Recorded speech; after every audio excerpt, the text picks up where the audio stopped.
Payment of default के ऊपर भी, क्योंकि मैंने आपसे शुरू में बताया था कि एक पनिशमेंट होती है, एक इम्प्रिजमेंट की, एक फाइन की होती है।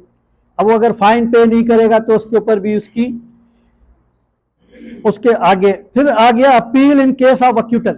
अब जैसे कि मेरी कंप्लेंट थी और मेरे सामने मर्डर हुआ और बंदा फिर भी छोड़ दिया अक्यूज, तो फिर वो मुझे इख्तियार है 417 में मैं उसकी अपील फाइल करूं।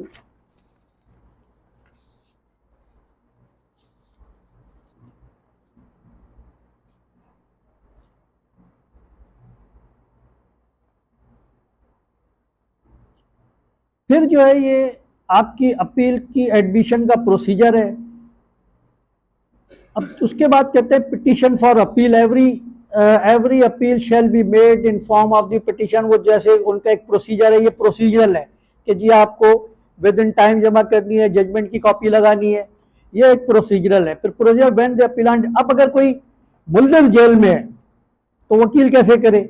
अब उसके बाद दो रास्ते हैं, या तो वो जेल सुप्रिटेंडेंट के थ्रू जेल अपील भेज दे, वो एंटरटेन होगी, या फिर वो वकालतनामा जेल से भिजवाए, वकील साहब जाए। तो ये इसलिए फिर नोटिस ऑफ अपील है, क्योंकि हमारे यहाँ कानून है कि जी बगैर नोटिस के किसी के खिलाफ कोई ऑर्डर पास नहीं हो सकता, जो भी अपील करेगा तो उसका नोटिस देना है।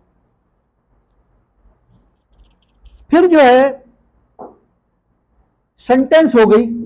अब सेंटेंस हो गई, जज साहब ने नहीं देखा, पुलिस ने भी ज्यादती की मुल्जिम के साथ, जज साहब ने भी नहीं देखा, जज साहब ने भी उसको सजा दे दी।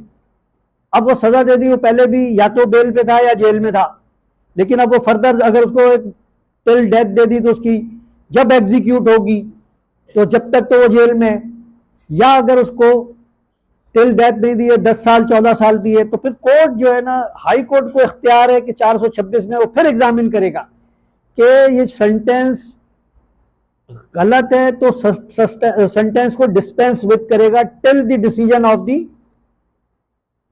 Appeal till decision of the appeal. क्योंकि जरूरी नहीं है कि वो छूट जाए बाद में, यह भी हो सकता है कि जी दोनों पुलिस ने भी और मजिस्ट्रेट साहब ने या नीचे वाली कोर्ट ने उसको सजा बिल्कुल सही दी, लेकिन अब वो इस पे ये देखा जाता है कि जी इतने साल ये वैसे जेल में रहा और इसकी कोई प्रमा फेसाई केस बन नहीं रहा, तो इसको फर्दर टाइम भी इसको सस्पेंड कर दें। वो ये बेल नहीं होती है, ये सस्पेंड हो जाती है कन्विक्शन।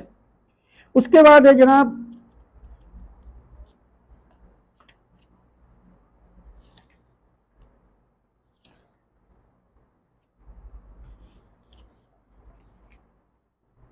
तो फिर उसके बाद वही है कि कन्विक्शन, ये 418 से लेकर ये 427 28 ये सारे मामला तो अपीलों से रिलेटेड हैं, इस पे के जो है सही है ना।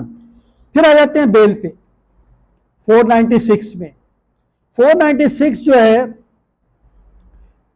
496 में जो है एक अफेंस दो जगह डिफाइन है, या तो बेलेबल अफेंस, जैसे वो कॉग्निजेबल बाय नॉन कॉग्निजेबल है, ये बेलेबल और नॉन बेलेबल। अगर बेलेबल अफेंस हैं तो फिर जो है उसमें जो है ना पुलिस ऑफिसर भी छोड़ सकता है, मजिस्ट्रेट भी छोड़ सकता है। और अगर बेलेबल नहीं है तो फिर आपको 497 में आना पड़ेगा। 497 में कोर्ट ने दो तीन चीजें बड़ी इंपॉर्टेंट होती हैं। एक तो कोर्ट ये देखता है कि जी क्वांटम ऑफ पनिशमेंट क्या है, अगर 10 साल से कम है तो कोर्ट बेल ग्रांट करता है, प्रोबेटरी क्लास है। उसके बाद जो है अगर कोई वुमेन है, उसका सकलिंग चाइल्ड है तो भी करता है, अंडर एज है तो भी करता है। उसके बाद अब नया प्रोविजन पहले बीच में खत्म कर दिया था, फिर ले आए कि जी अगर किसी केस में किसी केस में डेथ पेनल्टी है तो फिर 2 साल अगर आपका ट्रायल नहीं चला तो आपको बेल मिल जाएगी, स्टैट्यूटरी राइट है। और अगर इससे कम है 14 साल, अगर डेथ के अलावा है तो 1 साल के बाद आपको बेल मिल जाएगी। ये 497 में थोड़ा सा। फिर 498 ये है कि जी आपको पता चल गया कि जी आपके खिलाफ एक गलत FIR कट गई है, तो ये सबसे बेल का जो सबसे एक है कि क्योंकि अगर कोई पुलिस पकड़ के लाए किसी को और वो वॉलंटरी कोर्ट में आके खुद कहता है कि साहब मेरे पास ये मेरे खिलाफ ये FIR कटी है, ये एलिगेशन मेरे खिलाफ गलत है, पुलिस ने मालाफाइड ली की है या कंप्लेनेंट ने कोई बेईमानी की है, मालाफाइड की है, फिर कोर्ट उसकी एग्जामिन करता है, पहले उसको इंटरिम बेल देता है, फिर उसके बाद नोटिस करता है जिसने फाइल की होती है, फिर वो सारा मटेरियल देखता है कि वाकई अगर ये इसके साथ ज्यादती हुई है तो फिर इसको बेल कंफर्म कर दे, वरना फिर उसकी बेल रिजेक्ट करके फिर वही 497 में दोबारा फाइल करेगा वो। 498 ये इसका एक प्रोसीजर है 498 में कि अगर आपका जो है ना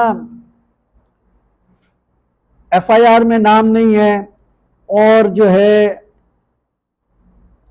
आप परमिशन लेना चाहते हैं कोर्ट से या आपकी कोई और मतलब प्री अरेस्ट बेल लेना चाहते हैं तो फिर आपको इधर आना है। और 499 जो है वो बेल, वही बेल बॉन्ड है। 500 में डिस्चार्ज फ्रॉम द कस्टडी है। Power of the arrest of the sufficient bed when the first taken in sufficient. Fraud का ये 501 का जो ये बेसिकली जो है ना, अब ये जो है ना इतनी उसकी वो रेलिवेंसी रही नहीं है। इसका मसला ये है कि